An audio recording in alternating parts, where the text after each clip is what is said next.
Everybody,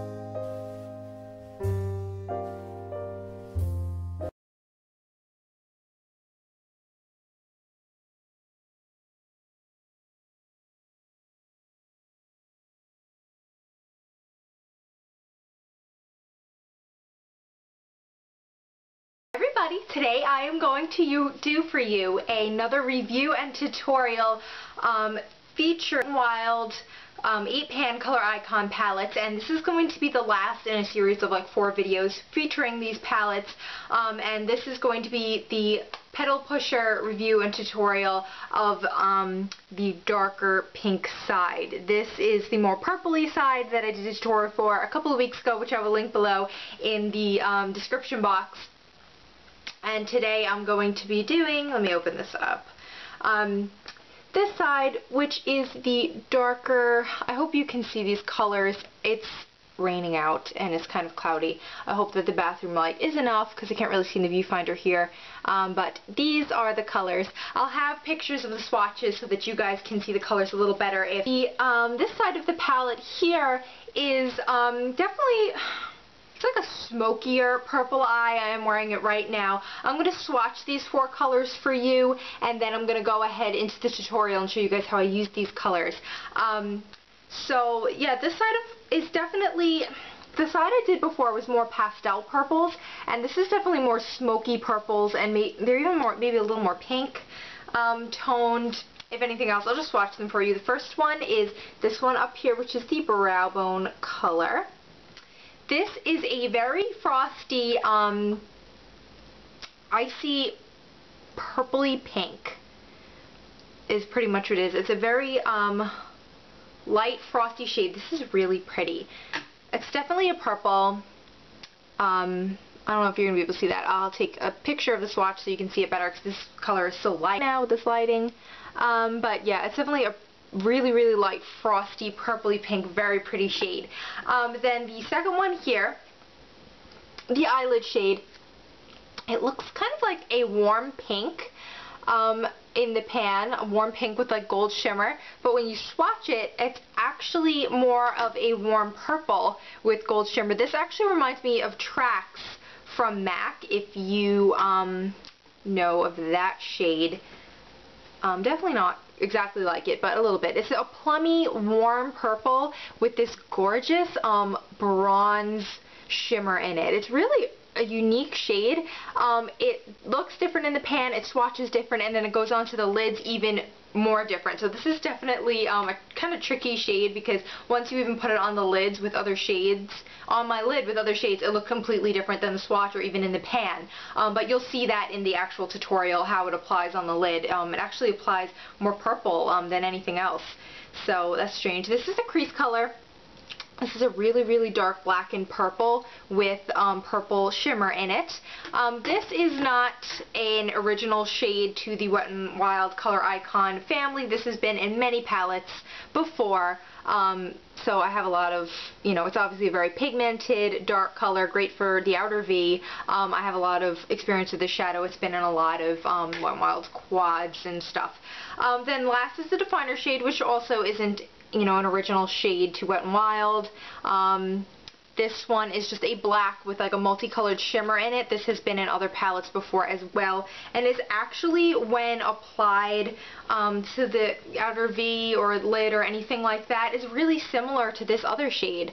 As you can see, this one's definitely more black and this is more black and purple, but they're really similar. I would have liked to see them put a different shade. These two are so dark. Like, they're both outer V shades or liner shades to me. I wouldn't really put either one of these up high into the crease, so I don't know what they were getting with that. This trio here, definitely not my favorite out of all of these 8-pan palettes that have been reviewing. This kind of quad of colors here is my least favorite. That's why I did it last. I actually surprisingly did like the look I came out with, if not anything because of these two shades here, which this one is just a really gorgeous frosty pink purple shade, and this one is so different and multidimensional and, like, you know, unexpected kind of a shade that, you know, that kind of made up for the other two being pretty similar and just pretty much unusable except for as a liner shade or an outer V shade, or if you're going for like a really crazy dark eye you could use them, but that's not like that's not an everyday kind of look. This is definitely a smokier look that you're going to be creating here because of these two extremely dark shades here. I will get into the tutorial now if you want to see how these shades actually applied and get a better look at the actual pigmentation of the shades closer up as I'm applying them to my lids. So if you guys are interested in the tutorial, stay tuned.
Okay guys, this is the finished look.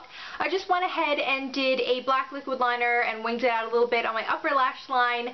I did a couple coats of my L'Oreal Voluminous Million Lashes Mascara and did some waterlining on the, with the black pencil liner on my waterline like I normally do.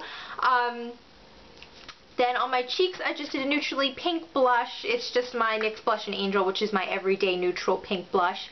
And then on my lips, I went for a lighter, kind of milkier, frostier lip.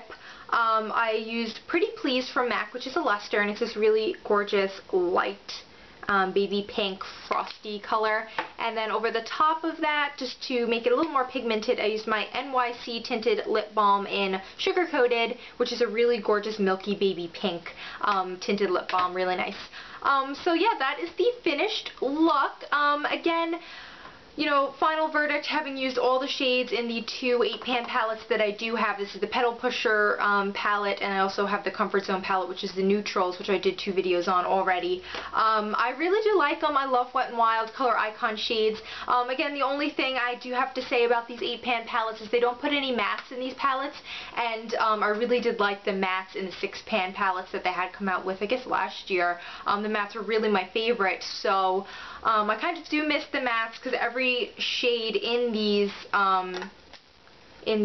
you know, whatever palettes are all either really shimmery or really frosty, and I like to have some matte shades to work with. And I could just go into my collection and pull out matte shades, but it's nice when they're giving it to you in a palette like this, which they don't really do. I do like this palette. I like my Comfort Zone one better, I have to say, just because I love neutrals. You know, it's just easier to wear on an everyday kind of basis, and there are some really great shades in that palette. This palette is nice, though. If you like pinks and purples, definitely pick it up for the price. It's great. It's like $5.99 at the drugstore, and you get 8 huge shadows that are all wonderfully pigmented, blendable, creamy. You know, I hardly ever get fallout with these Wet n Wild shades compared to some other higher-end brands that I always get fallout with.